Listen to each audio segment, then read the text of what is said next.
안녕하세요. 영원한 자주국방 정확한 국방 소식 전해드리는 한국 국방 뉴스입니다.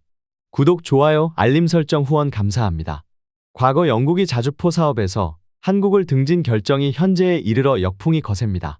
결국에는 같은 유럽국인 독일의 손을 들어주면서 한국이 밀려나고 말았던 과거가 있었지만 상황이 180도 달라지고 있는데요. 당장 도입해온 자주포를 사용해야 하는 현역 장교들과 현지 군사 전문가들은 비판의 목소리를 드높이고 있습니다. 영국 정부가 성능에 기반한 결정을 내리지 않고 독일을 비롯한 유럽 국가들의 눈치만 보고 무기를 샀다는 것입니다. 이럴 거면 브렉시트로 EU는 뭐하러 탈퇴했냐면서 비아냥대는 목소리까지 나오고 있습니다. 이 와중에 한국은 영국에서의 참패를 경험 삼아 영국 사업을 위해 개량한 K9을 추가적으로 갈고 닦았고 더욱 강력한 성능을 손에 넣었다고 합니다. 당연히 이미 K9을 도입한 국가들과 자주포 도입을 계획 중인 국가들은 모두 K9의 군침을 흘리고 있는데요. 영국은 한순간의 잘못된 결정으로 이 대열에 합류하지 못하게 되어 땅을 치고 후회하고 있습니다. 최근 나온 관련 소식들에 시간 순서대로 모아보도록 하겠습니다. 하나는 지난 2022년 영국에 먼저 K9A2를 상륙시켰습니다. 당시 한화에어로스페이스에 합병되기 전 자주포를 담당하던 한화디펜스가 영국의 K9A2 수출을 시도한 것입니다. K9 자주포는 영국 육군의 기동화력 체계 MFP 자주포 획득 사업에 제안되었고 영국 정부와 현지 방위산업 관계자들로부터 굉장히 큰 주목을 받고 있었는데요. 이를 기반으로 대한민국은 이미 나토 회원국 4개국, 튀르키예, 폴란드, 노르웨이, 에스토니아와 자주포 공급 계약을 체결하고 폴란드에도 K9 자주포를 수출하기로 한 하나는 영국에도 도전장을 내민 것이죠.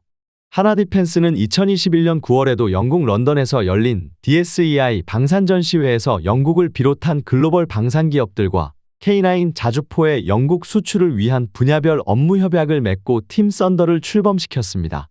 팀 썬더에는 레오나르도 영국 법인과 피어슨 엔지니어링, 호스트만 디펜스 시스템, 캐나다의 수시 디펜스 등이 포함됐습니다.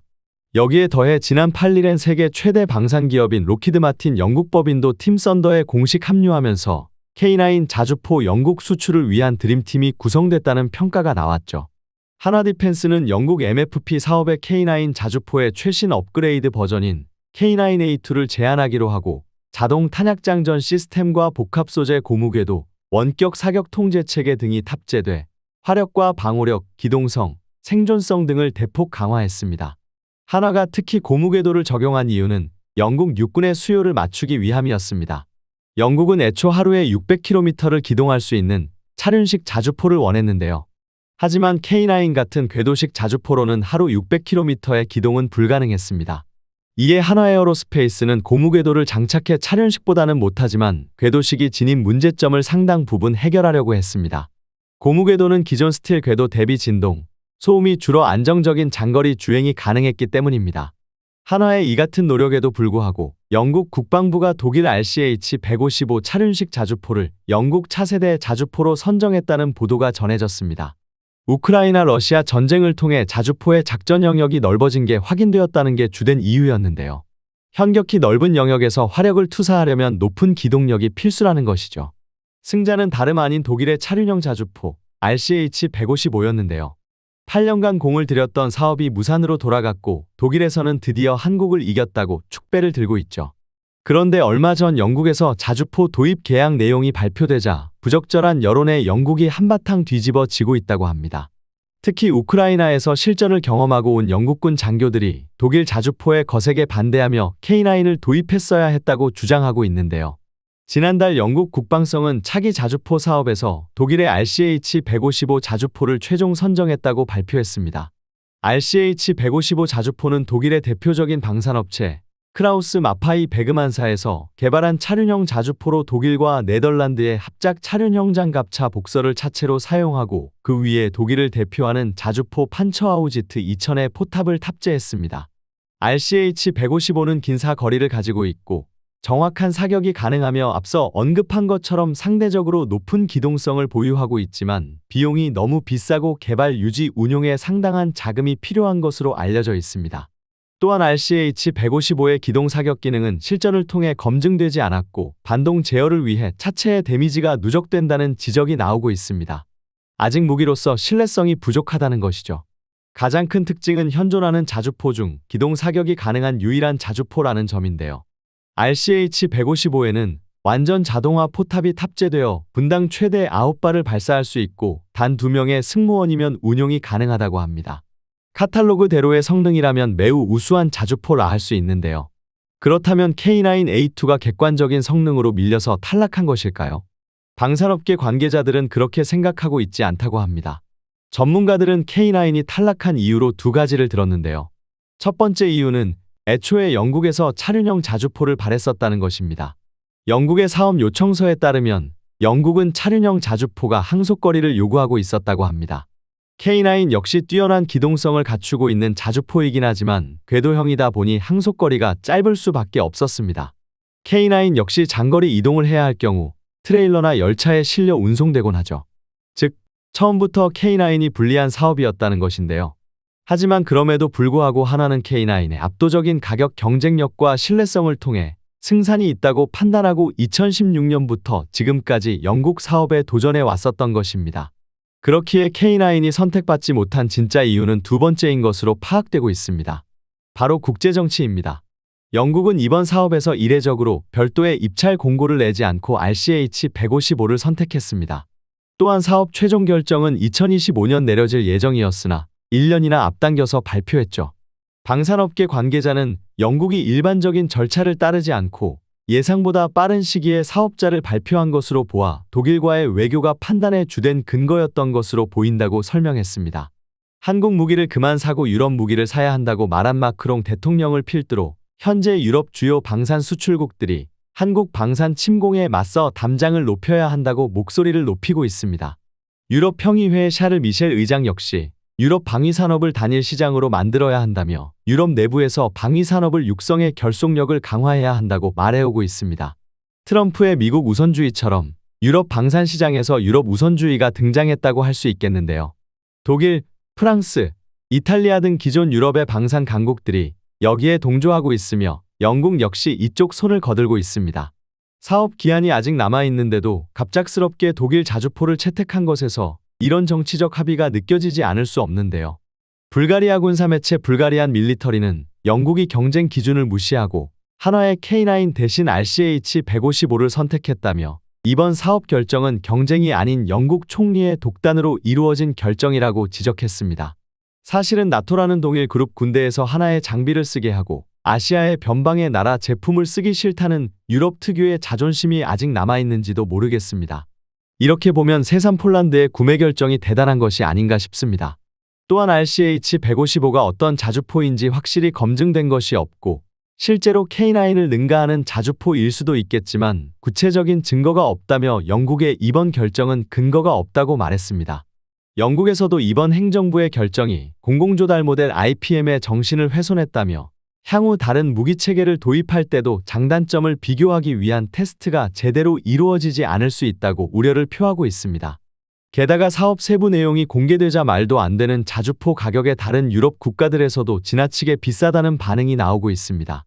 5월 중순 영국 의회 회기에서 영국 국방부 장관은 영국이 약 100여 대의 자주포 도입 공급 계약을 체결할 것이고 비용은 30억 파운드, 하나로 약 5조 3천억 원으로 책정되었다고 밝혔습니다.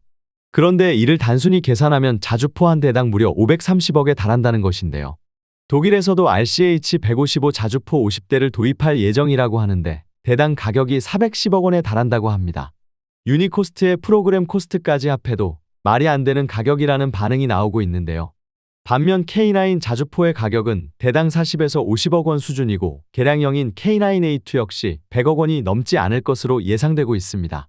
얼핏 잡아도 RCH-155의 가격이 K9A2 금액에 비해 5배가량이 넘는다는 것인데 이는 상식을 뒤집어버리는 가격입니다. 차륜형 자주포의 장점 중 하나가 궤도형 자주포보다 저렴하다는 것에 있는데 대당 500억이면 이는 비싸기로 유명한 판처하우짓 2000 자주포보다 훨씬 비싼 가격이기 때문입니다.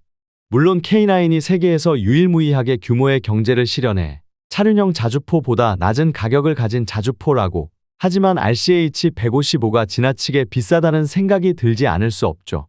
심지어 한화가 영국에 제안한 K9A2 역시 완전 자동화 포탑이 탑재되어 연사속도를 9발까지 끌어올리고 탑승 인원을 5명에서 3명으로 줄일 수 있었습니다. 그리고 현역 영국 군인들까지 이번 결정에 반대하고 있다고 하는데요. 이들은 차륜형 자주포는 전면전 상황에서 적합하지 않다고 지적하고 있습니다.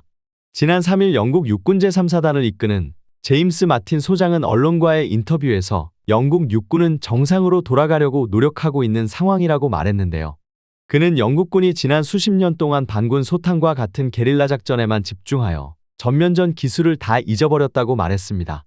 또한 지속적인 군비 감축으로 300년 만에 가장 작은 규모의 상비군을 보유하고 있으며 이제서야 다시 단독으로 전면전을 할 수 있는 군대로 돌아가기 위해 노력하고 있다는 것이죠.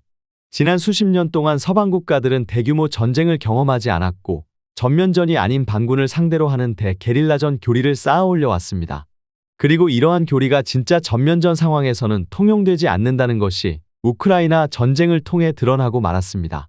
작년 여름 우크라이나 정의화 여당이 나토식 전술의 기반의 반격에 나섰다가 심각한 피해를 입고 만 것이죠. 우크라이나 전쟁이 발발하고 미국과 영국 등 서방 국가들은 직접 병력을 파견하는 대신 우크라이나 군 교육을 위해 교관들을 파견했었습니다. 하지만 주로 본토에서 멀리 떨어진 곳에 병력을 파견해서 싸워왔던 이들의 전술이 영토를 마주하고 벌이는 전면전 상황에선 패착을 드러내고 있습니다. 예로 한 영국군 출신 교관이 훈련 도중 지뢰밭을 돌파하는 방법에 대한 질문을 받았고 그 교관은 피해서 우회하라고 답변했다고 합니다. 문제는 우크라이나 전장에서 러시아군은 몇 마일 단위로 광범위한 지뢰밭을 형성했고 그나마 지뢰가 설치되지 않은 좁은 길목은 포병과 드론이 노리고 있었다는 것입니다.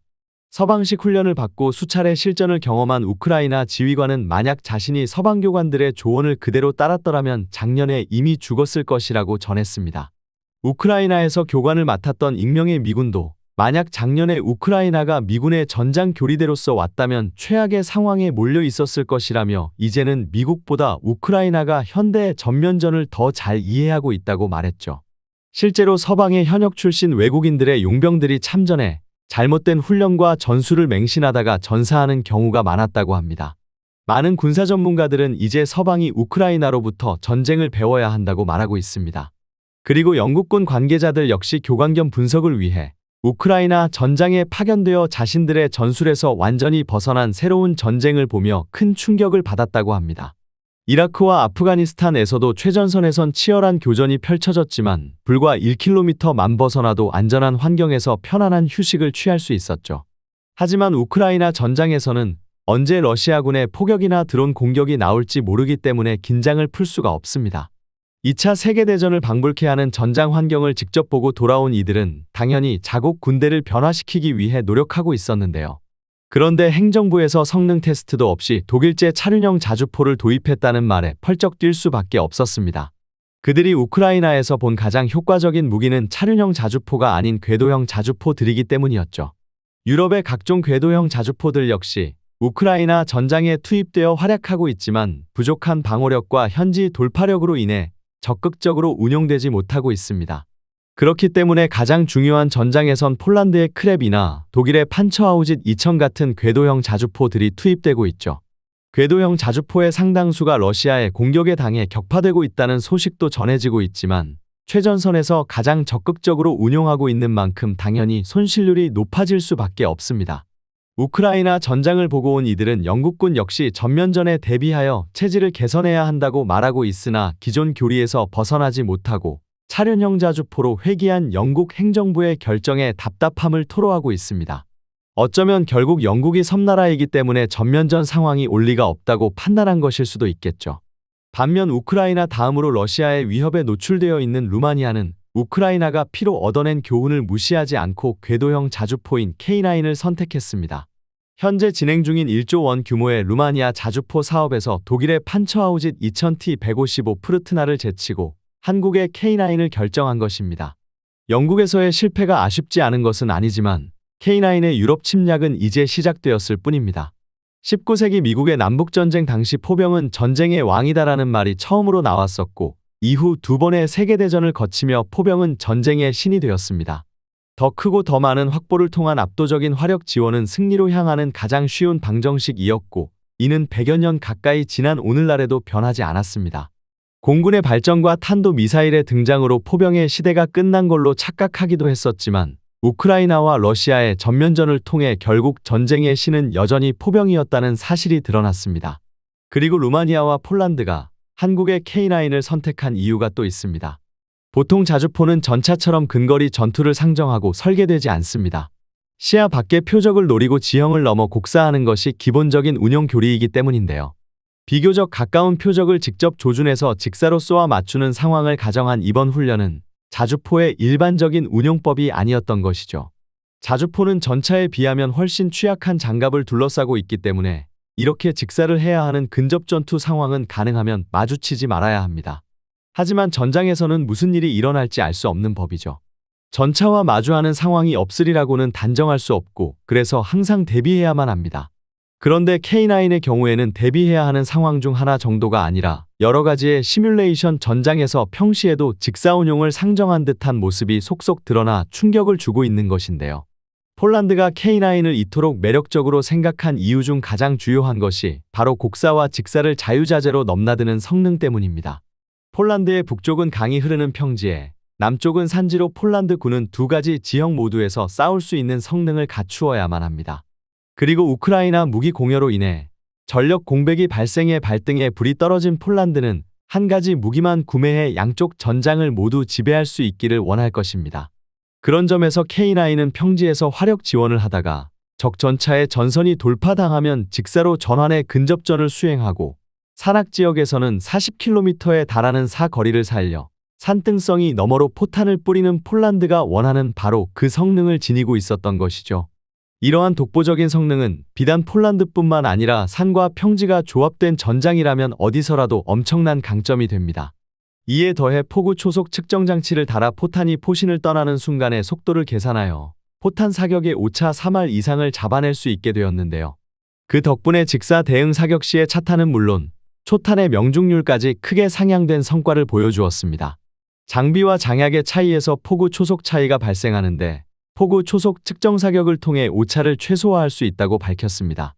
자동 방열 시스템과 연사력, 포구 초속 측정 장치의 시너지는 직사를 할 때조차 곡사와 다름없는 성능을 90% 뽐낼 수 있게 해줍니다.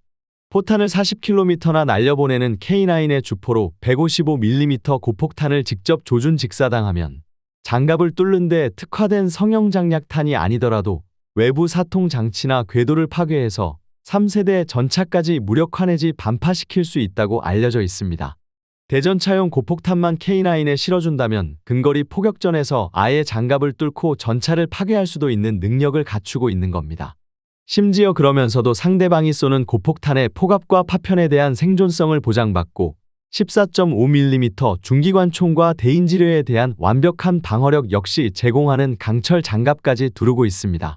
그리고 K9의 출중한 성능을 극한까지 끌어올려주는 기동성능 1000마력 엔진이 가동하는 최고 속력 시속 60km의 기동성은 1.5m 수심의 강과 2.8m 너비의 참호, 80cm의 수직 장애물로도 막을 수 없습니다.